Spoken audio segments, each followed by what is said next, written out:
सर्वांना हरिओम.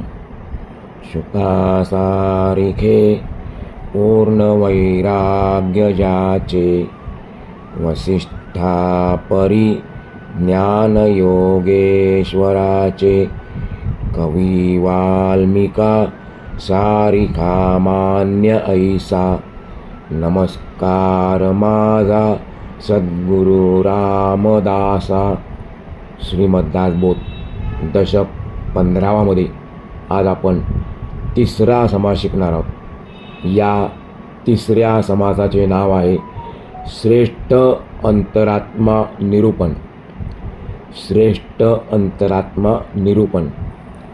श्री समर्थ माऊलींना ब्रह्मज्ञानाबरोबरच आपल्या सभोवतालच्या सामाजिक परिस्थितीची तीव्र जाणीव होती आणि म्हणूनच आपल्या भोवतीची मानवता विवेकसंपन्न करून उत्साहयुक्त प्रयत्नशील बनवण्याची जबाबदारी ज्ञानी पुरुषावर असते, असे त्यांचे म्हणणे आपल्याला कळून येते. परंतु ज्ञानी पुरुष जो विवेक आणि प्रयत्न सांगतो, त्याची दिशा कोणती असावी हे सांगण्यासाठी तो कधीही विसरत नाही. हा सगळा विश्वपसारा पंचभूतांनी विणलेला आहे. एखाद्या हारात दोरा अखंडपणे ओवलेला असतो, त्याचप्रमाणे अंतरात्मा या सर्व दृश्यांमध्ये अंतर्यामीपणाने वास करतो. तो शुद्ध जाणीवरूप आहे, साक्षीपणाने आहे, सगुणपणाने आहे. तो अंतरात्मा सर्व ज्ञान संपन्न, सर्व गुण संपन्न आणि सर्व सामर्थ्य संपन्न आहे. सामान्य माणसांमध्ये तो असून नसल्यासारखा राहतो, परंतु ज्या पुरुषाच्या अंतःकरणात तो जागा होतो, त्याची जाणीव सर्वत्र पसरायला लागते. ज्यांच्या ठिकाणी अतिशय विशाल जाणीव आढळते, त्यांना अवतारी पुरुष म्हणतात. विशाल जाणीव असणारी माणसे खऱ्या अर्थाने थोर आणि भाग्यशाली समजावी. वयाने किंवा इतर अनुषंगाने येणारा थोरपणा, मोठेपणा हा काही खरा नव्हे. अंतरात्माच खरा सर्वत्र वडील म्हणजे श्रेष्ठ आहे आणि तो जागा झाला पाहिजे. प्रत्येक मनुष्याच्या अंतःकरणात तो जागा करणे हे ज्ञानी पुरुषांचे काम आहे, अत्यंत महत्त्वाचे काम आहे. स्वामीजी सांगतात, माणसाने वाटेल ते करावे, पण मानव जीवनात आल्यानंतर शहाणपण शिकावे. मनुष्य जन्म प्राप्तीनंतर माणसाने शहाणपण शिकावे. जो पुष्कळ लोकांना आवडतो, पसंत पडतो, तोच खरा शहाणा होय. साधकाने ही गोष्ट नीट समजून घ्यावी. कळले नाही तर ग्रंथ वाचावे. अंतरात्मा म्हणजे देव आहे हे निरंतर लक्षात ठेवावे. साऱ्या विश्वामध्ये जो अंतरात्मा वास करतो आहे, त्याच्याच सत्तेने सर्व काही घडून येते. या दृश्य जगतात पंचभूतांच्या मिश्रणापासून तयार झालेला भरमसाठ पसारा दिसतो. त्याचे मूळ कारण अगदी मूळ मायेमध्ये आहे, पण या सगळ्या पसाऱ्यात साक्षीपणाने किंवा द्रष्टेपणाने राहणाऱ्या अंतरात्म्याचा अखंड तंतू म्हणजे धागा त्यामध्ये सामावलेला आहे. अंतरात्मा देखील तत्वांपैकीच एक आहे. एखादा राजा उंच सिंहासनावर बसतो. त्याच्या दोन्ही बाजूला सैन्य दाटून वाटून उभे असते. त्याप्रमाणे या जगात आढळणारी तत्वे फौजेसारखी आहेत, सैन्यासारखी आहेत. त्यांच्यातील साक्षी अंतरात्मा हा राजासारखा आहे. याचा मनात नीट विचार करून आपण ते समजून घ्यावे. सैनिकाचा देह जसा हाडामासाचा असतो, तसाच राजाचा देखील देह हाडामासांचाच असतो. त्याचप्रमाणे पंचभूतात्मक शरीर आणि साक्षी अंतरात्मा हे दोन्हीही तत्वरूपच आहेत. राजाच्या सत्तेने सैन्य चालते, पण राजा आणि सैन्य दोन्ही पंचभूतात्मकच असतात. राजा आणि सैन्यामध्ये पंचमहाभूतेच असतात. फरक इतकाच की राजाच्या ठिकाणी सत्तेचे अधिष्ठान अधिक असते, राजाकडे सत्ता अधिक असते. अंतरात्म्याच्या ठिकाणी मुळातच जाणीवेचे अधिष्ठान अधिक असते आणि म्हणून तो द्रष्टा साक्षी म्हणतो. विश्व नाहीसे झाले की साक्षी पण संपते. या दृष्टीने द्रष्टे पण तात्पुरते असते. मी देह नसून आत्माच आहे. आपण जे आपल्या शरीराला देह समजून राहिलेलो आहे, देहबुद्धीवर आहेत, ते सोडून आपण असा विचार करायचा की मी देह नसून आत्माच आहे. या विवेकाने, या प्रकारच्या सारासार विचाराने जे अतिविशाल झाले त्यांना अवतारी पुरुष म्हणतात. समर्थ म्हणतात, याच न्यायाने मनु चक्रवर्ती झाले, म्हणजे सार्वभौम राजा झाले. चक्रवर्ती अर्थ काय? सार्वभौम राजा, ज्याची सर्व राजांवर सत्ता चालते, अधिकार चालतो, त्याला म्हणायचं चक्रवर्ती. ज्याच्या ठिकाणी अतिशय विशाल जाणीव असते तो तितका भाग्यवान असतो, आणि ज्यांच्या ठिकाणी अल्प जाणीव असते ते लोक निश्चित दुर्दैवी असतात. जी माणसे व्याप वाढवतात, खटाटोप करतात, जीवनातील धक्के आणि आघात सोसतात, ती माणसे पाहता पाहता भाग्यवान बनतात. मानवी जीवन आज देखील असेच आहे. प्रत्येक मनुष्याला काही ना काहीतरी व्याप करावा लागतो, खटाटोप करायला लागतात, जीवनामध्ये सुखदुःखाचे धक्के सोसावे लागतात. असंच मानवी जीवन आहे. परंतु हे मूर्ख लोकांना मात्र कळत नाही. जो मनुष्य विवेकी आहे, सारासाराचा विचार करणार आहे, त्याला मात्र हे सगळे समजते. खरा मोठेपणा किंवा लहानपणा हा वयावर अवलंबून नसतो.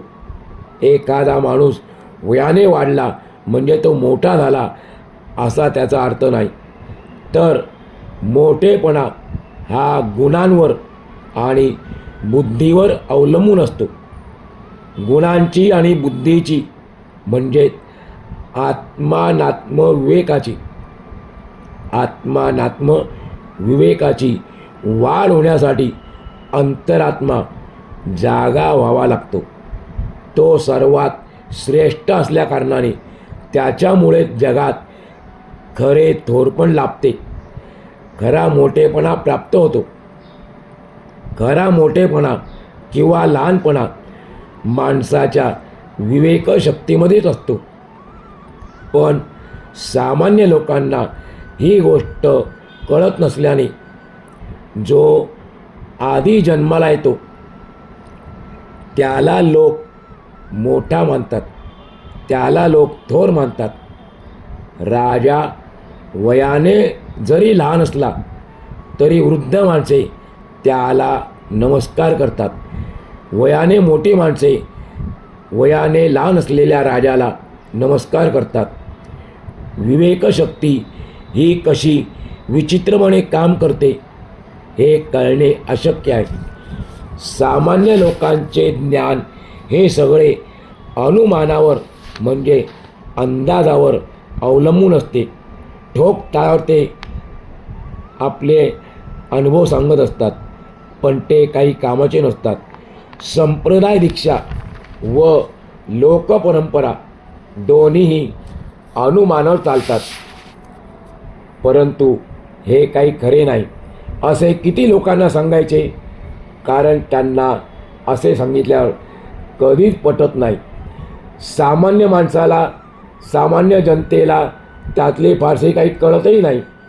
आणि या जगात सामान्य लोकांची संख्या खूपच असल्याने कोणाला सांगत बसायचे त्याला काही अंतच नाही.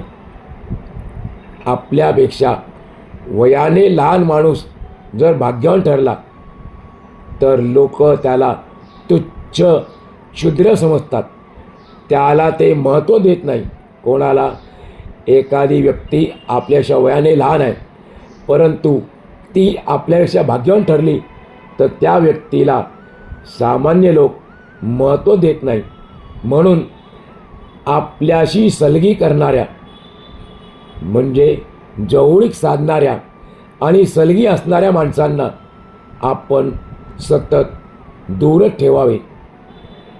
ज्यांना बोललेल्या शब्दांचा निश्चित अर्थ कळत नाही, ज्यांना निश्चितपणे राजकारण करता येत नाही, असे काही लोक मूर्खपणाने उगीचच समाजात मोठेपणा मिरवतात. ज्या मनुष्याला निश्चितपणे काही कळतच नाही, ज्याला कोणीही खरे मानत नाही, असा मनुष्य केवळ अगोदर जन्माला आला म्हणून तो वडील म्हणजे मोठा बनतो, पण त्या वडीलपणाला कोणीच विचारत नाही. वयाने लहान असलेल्या माणसाने काही सांगितले तर त्याला वृद्ध म्हणतात. आता वडिलांचे वडील पण उरले नाही. सध्या परिस्थिती काय? वडिलांचे वडील पण उरले नाही आणि लहानांनी लहानपण सोडले. जे बोलतात जे बोलतात त्यांच्याकडे शहाणपणा नसतो, ते शहाणे नसतातच. गुणांशिवाय वडील पण मोठे पण येते असे समजणे हेच मुळात खोटे आहे, अत्यंत चुकीचे आहे. खऱ्या थोरपणावरून याची प्रचिती येतो. गुणांवाचून वाचून खरे थोरपण असेच शकत नाही. जर आपल्याला थोरपणा पाहिजे असेल, मोठेपणाची अपेक्षा असेल तर आपण सद्गुणांची वाढ केली पाहिजे. कारण गुणांशिवाय खरा मोठेपणा असूच शकत नाही. जरी हे खरे असले तरी देखील वयाने वडील असणाऱ्यांना लहानांनी मान दिलाच पाहिजे, त्यांचा सन्मान केलाच पाहिजे. परंतु त्या वडिलांनीसुद्धा म्हणजे वयाने मोठे असलेल्या लोकांनीसुद्धा आपले वडील पण खरे नाही. कारण आपल्यामध्ये वडीलपणासाठी जे गुण पाहिजेत ते नाही हे खरे मानून आपण वागले पाहिजे. आणि असे जर केले नाही तर म्हातारपणी आपल्याला त्रास निश्चित होईल, हे देखील आपण वडील माणसांनी समजून घेतले पाहिजे. समर्थ सांगतात की हे सर्व सांगण्याचा मतितार्थ, सारांश, तात्पर्य असे आहे की अंतरात्मा हाच खरा वडील आहे, श्रेष्ठ आहे. तो ज्याच्या अंतःकरणात जागा झाला तेच मोठेपण येते, ही गोष्ट उघड आहे. सामान्य माणसाच्या अंतःकरणात अंतरात्मा जागा नाही. आणि म्हणून इथे सांगितलं विशिष्ट भाषेमध्ये, विशिष्ट शब्दामध्ये की अंतरात्माच खरा वडील आहे, श्रेष्ठ आहे. आणि तो ज्याच्या अंतःकरणात जागा झाला तेच मोठेपणा येतो, ही गोष्ट उघड आहे. म्हणून मनुष्याने विवेकाच्या सारासार विचाराच्या बळाने शहाणपण शिकून घ्यावे. जो मनुष्य विवेक करण्यास शिकत नाही, जो मनुष्य आपल्या जीवनामध्ये सारासार विचार करीत नाही, त्याला लोकात, समाजात काहीही महत्त्व उरत नाही. विवेकाने येणारे शहाणपण मनुष्याच्या जन्माचे सार्थक ठरते. आणि याच्या उलट शहाणपण नसणारा मनुष्य दुर्दैवी तर असतोच, पण घरात बायका पोरेसुद्धा त्याची अवहेलना करतात, त्याचा अपमान करतात. ज्या माणसाची लोकांमध्ये काहीच किंमत नाही, लोक त्याला महत्त्व देत नाही, अशी माणसं बरीच आहेत समाजात. त्याचा मनुष्यजन्म वाया गेला. असा मनुष्य स्वतःच स्वतःला हीनदशा प्राप्त करून घेतो. सगळ्या स्त्रिया देखील त्याला वाटेल तशी नावे ठेवू लागतात. तो अडगळीत जाऊन पडला, तो मनुष्य अडगळीत जाऊन पडला असे त्या म्हणतात. अशा रीतीने त्या मनुष्याच्या पदरात मूर्खपणा पडतो. म्हणून माणसाने अशा प्रकारचे हीन दीन आयुष्य जगूच नये. आपल्या मनुष्य जन्माचे सार्थक करून घ्यावे. ते कसे करायचे हे जर कळत नसेल तर विविध ग्रंथांचा अभ्यास करून त्यातून शिकावे. संत सत्पुरुष महात्मे यांनी जे ग्रंथलेखन केलेले आहे ते आपल्यासाठी आहे, आणि म्हणून आपण त्या ग्रंथाचा अभ्यास केला पाहिजे, त्या ग्रंथातलं ज्ञान प्राप्त करून घेतलं पाहिजे. शहाण्या माणसाला अनेक लोक स्वतःहून बोलवतात आणि मूर्ख माणसाला लोक बळेच बाजूला सारतात. म्हणून शहाणा कोण आहे? जो वेगवेगळ्या ग्रंथांचा अभ्यास करून त्यातलं ज्ञान प्राप्त करून घेतो आणि एवढंच नाही तर त्याप्रमाणे तो वागतो, आचरणात आणतो, तो शहाणा माणूस आहे. अशा माणसाला लोक स्वतःहून बोलवतात, अपेक्षा करतात त्याची आपल्या जीवनामध्ये. आणि मूर्ख माणसाला तो जवळ असला तरी त्याला बळेच बाजूला सारतात. ज्याला संपत्ती आवडत असेल आणि हवी असेल त्याने शहाणे बनावे. कारण मूर्ख माणसाला कोण संपत्ती देतो का? कोण धन देतो का? नाही देत. म्हणून ज्याला संपत्तीची आवड आहे, संपत्ती अपेक्षा आहे, संपत्ती हवी आहे, त्या माणसाने शहाणे बनावे. स्वामीजी म्हणतात, अहो हे शहाणपण शिकण्यासाठी पुष्कळ कष्ट करावे लागतात.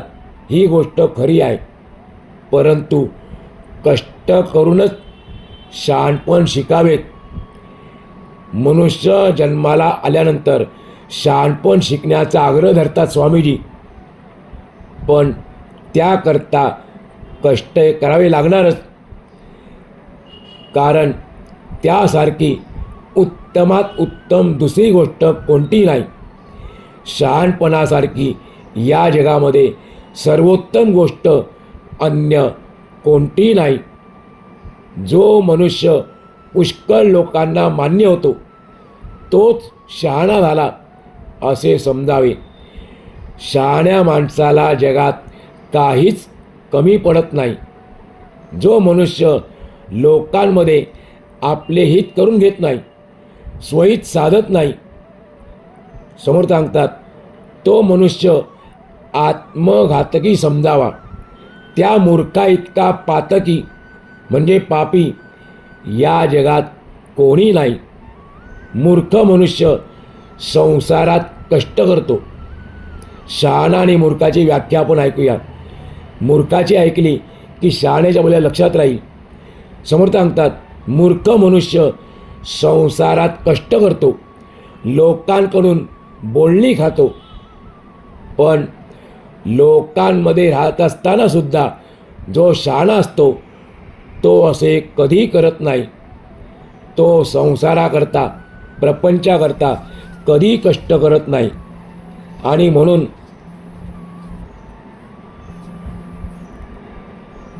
जे प्रपंचामध्ये कष्ट करतात ते मूर्ख आहेत असं समजावे. कारण काय की प्रपंच आपण केला नाही तरी तो होत असतो, परंतु परमार्थ जो आहे तो आपण स्वतः केला नाही तर होत नाही. आणि म्हणून समोर सांगतात की मूर्ख मनुष्य संसाराकरता कष्ट करतो, पण शहाणा जो असतो तो असे कधीही करत नाही. समर्थ माऊली सांगतात, साधकाने कसे वागले पाहिजे ते मी सहज येथे शिकवले. जर ते आपल्या मनाला पटले तर आनंदाने त्याचा स्वीकार करावा, आणि जर आवडले नाही तर ते सोडून द्यावे. तुम्ही सर्व श्रोते सज्जन मायबाप फार तत्पर आहात, फार ज्ञानी आहात. तुम्ही अलक्ष्याकडे लक्ष लावता, परमात्मा स्वरूपाचे ध्यान करता, आणि मी जे सांगितले ते तर अगदी सामान्यच आहे, दृश्यामधील आहे. ही गोष्ट तुम्ही ओळखता, आणि म्हणून जर तुम्हाला माझे म्हणणे पटले तर त्याचा आनंदाने स्वीकार करा, आणि जर आवडले नाही तर ते सोडून द्या. अशा प्रकारे श्री दासबोधाच्या गुरु शिष्य संवादातील 15व्या दशकातील श्रेष्ठ अंतरात्मा निरूपण नावाचा 3रा समास पूर्ण झाला. आज आपण या ठिकाणी आजचा पूर्ण करूया.